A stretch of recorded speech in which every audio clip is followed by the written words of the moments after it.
हिमाचल का शहर मनाली जो अपने एडवेंचर स्पोर्ट्स के लिए फेमस, समुद्री तल से 250 मीटर ऊंचा, जो वर्ष भर आकर्षण केंद्र बना रहता है, जहाँ पे लोग जाना चाहते हैं और जानना भी चाहते हैं कि वहाँ की हसीन वादियों का नज़ारा क्या होगा। हॉट एयर बैलून में बैठकर आसमान से उस शहर को देखना चाहते हैं जो बर्फ़ से ढका होगा। अपनी आंखों को वो ठंडक देना चाहते हैं कि उस हसीन वादियों में नज़ारा क्या होगा। वहाँ जानना चाहते हैं लोग, वहाँ पे कैंपिंग करना चाहते हैं, ट्रैकिंग करके वहाँ पे रुकना चाहते हैं, रात बिताना चाहते हैं। वहाँ पे लोग रॉक क्लाइंबिंग करना चाहते हैं, राफ्टिंग भी करना चाहते हैं। साथ में लोग जानना भी चाहते हैं ये कि वहाँ पे जाने के लिए कितना हमारा बजट होना चाहिए, वहाँ पे हमें क्या मेडिसिन इमरजेंसी किट ले जानी चाहिए, वहाँ पे कितनी ठंडी पड़ती है। सब जानेंगे हमारे इस वीडियो में। और साथ में हम एक्सप्लोर भी करते हैं फुल मनाली को कि टॉप 5 एडवेंचर्स स्पोर्ट मनाली में क्या है। मैं रतन सिंह स्वागत करता हूं आपका अपने चैनल V2 हम में। देखते हैं कि हमारे 5वें नंबर पे एडवेंचर स्पोर्ट क्या आता है।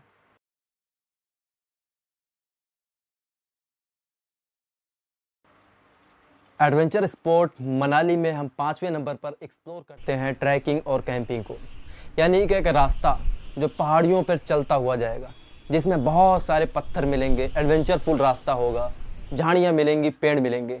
आपको चल के जाना है और ऊपर एक सेफ प्लेस ढूंढ के आपको अपना कैंप लगाना है और वहाँ पे आपको रात बितानी है। ट्रैकिंग के लिए हमें ट्रैकिंग स्टिक और ट्रैकिंग शूज़ ज़रूरी होने चाहिए। ट्रैकिंग शूज़ स्पेशली बने होते हैं जो पत्थरों पे आसानी से फिसलते नहीं हैं। अगर सर्दियों में आप ट्रैकिंग कर रहे हैं तो वहाँ पे सर्द हवाएं बहुत ज़्यादा चलती हैं, इसलिए आपको ऐसे कपड़े पहन के जाने चाहिए जो एयर प्रूफ हो, जिसमें आसानी से हवाएं न जा सकें। इमरजेंसी किट पर यानी आपको इमरजेंसी कुछ मेडिसिन ज़रूर ले जानी चाहिए, जैसे कि सर दर्द की या एलर्जी की या बुखार की।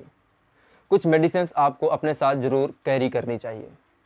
कैंपिंग करने के लिए आपको नीचे से ही यानी वहाँ की लोकेलिटी से, यहाँ की गवर्नमेंट अथॉरिटी से आपको परमिशन लेके जाना होता है, यानी आप ऊपर जाके वहाँ पे आप अपना कैंप एस्टेबल कर सकते हैं।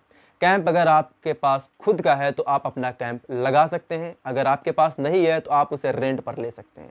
अगर आप सर्दियों में वहाँ पे गए हैं कैंपिंग करने के लिए तो आपके पास एक स्लीपिंग बैग होना चाहिए। अगर स्लीपिंग बैग आपके पास नहीं है तो आप वहाँ पे रेंट पे ले सकते हैं।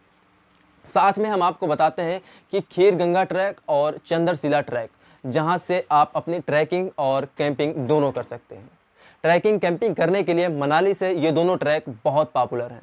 आपको रास्ते में कुछ खाने के लिए मिलती रहेंगी चीज़ें, लेकिन वो वहाँ पे कुछ आपको थोड़ा ज़्यादा महंगी मिलेंगी आपको, इसलिए आपको अपने साथ में कुछ ऐसे फूड्स ले जाने चाहिए कैरी करके जो आपको एनर्जी प्रोवाइड करते हैं। जैसे कि बादाम का आप ले जा सकते हैं, पीनट बटर ले जा सकते हैं अपने साथ, लेकिन अपने साथ कुछ ऐसे कपड़े ले जाना ज़रूर ना भूलें जो आपके सर्दियों में आपके लिए हेल्पफुल हों।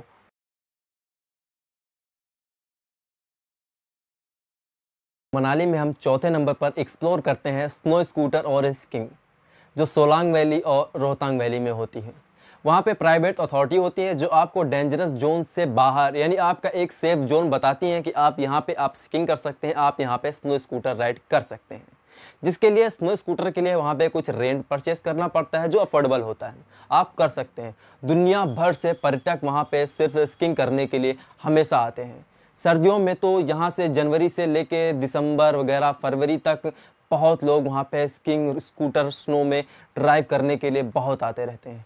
आप यहाँ का नज़ारा देखेंगे, आपकी आंखें ठंडक से भर जाएंगी आपको। लेकिन वहाँ पे जाने के लिए आपके लिए कुछ कपड़े यानी जो एयर प्रूफ हैं वो ज़रूर ले जाना कतई न भूलें। और हम देखते हैं अगले नंबर पर हम क्या एक्सप्लोर करते हैं मनाली में।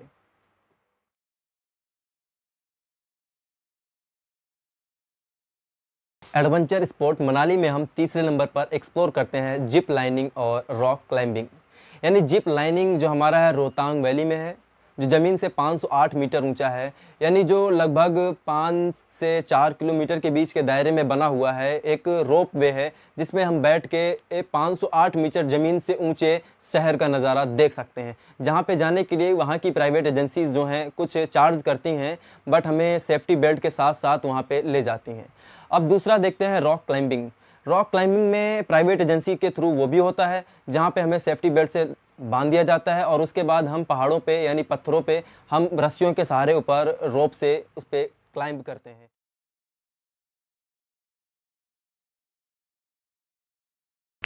एडवेंचर स्पोर्ट मनाली में हम दूसरे नंबर पर एक्सप्लोर करते हैं राफ्टिंग को। राफ्टिंग एक ऐसा स्पोर्ट है जिसमें हम 4 से 5 यानी एक टीम में एक बोट में बैठ के पानी जो इधर से उधर काफ़ी ज़्यादा हिलता रहता है उस पे हमको अपनी बोट ले जानी होती है। राफ्टिंग के लिए मनाली में ब्यास नदी पर एक छोटी ट्रैक है जो 7 किलोमीटर का है, एक जो बड़ा ट्रैक है वो 14 किलोमीटर का है। दोनों में हम राफ्टिंग कर सकते हैं, जिसके लिए हमें सेफ्टी यानी हेड सर पे हमारे हेलमेट लगाया जाता है। उसके साथ साथ हमें पानी में बचने के लिए हमें एयर जैकेट्स भी दिए जाते हैं जिससे कि हम डूबे ना उसमें। और उसके साथ साथ ये सारी रिस्पॉन्सिबिलिटी वहाँ की प्राइवेट एजेंसियाँ ही लेती हैं।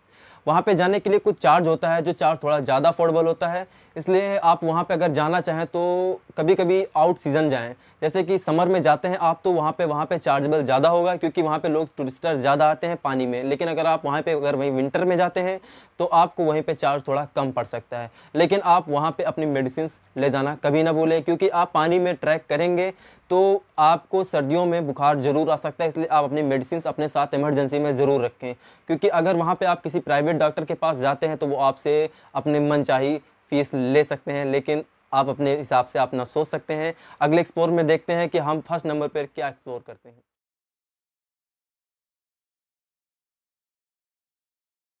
एडवेंचर स्पोर्ट इन मनाली में हम फर्स्ट नंबर पर एक्सप्लोर करते हैं पैराग्लाइडिंग को। पैराग्लाइडिंग एक पैराशूट की तरीके से होता है जिसे हम मनाली में 2000 मीटर की ऊंचाई पर से एक पहाड़ पर से कूद जाते हैं। पैराग्लाइडिंग करने के लिए हमें सोलांग वैली और पार्वती वैली की पहाड़ियों पर से जाना होता है। पैराग्लाइडिंग करते वक्त हमें 16 से 15 डिग्री टेम्परेचर का अनुभव हमेशा होता है।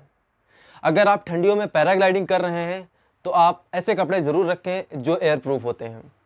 ठंडियों में आप पैराग्लाइडिंग से शहर का खूबसूरत नज़ारा देख सकते हैं। बर्फ़ से भरी वादियाँ, वहाँ का शहर, वहाँ की जमी हुई नदियाँ, कैसे क्या दिखता है आप पैराग्लाइडिंग से देख सकते हैं। अगर आप दिल के कमज़ोर आदमी हैं तो आप पैराग्लाइडिंग में एक बार ना ही जाएं तो आपके लिए अच्छा होगा। लेकिन अगर आप अस्थमा के मरीज़ हैं तो आप पैराग्लाइडिंग में बिल्कुल ना जाएं। अगर आप सांस के मरीज़ हैं तो आप पैराग्लाइडिंग के लिए बिल्कुल ही ना जाएं। पैराग्लाइडिंग के लिए वहाँ पर कुछ प्राइवेट्स कंपनियाँ होती हैं जो आपसे चार्ज लेती हैं। उसके बाद आपके साथ एक सपोर्टर इंसान होता है जो आपको पैराग्लाइडिंग के थ्रू आपको वहाँ से ले जाता है, आपके साथ पूरी ट्रिप पे होता है और आपको लैंड भी वही करवाता है। अगर आप हमारे इस कंटेंट से संतुष्ट हैं तो हमारे वीडियो को अंत तक देखें और उसको सपोर्ट करें, लाइक करें, सब्सक्राइब करें। धन्यवाद V2 होम की तरफ से आपका।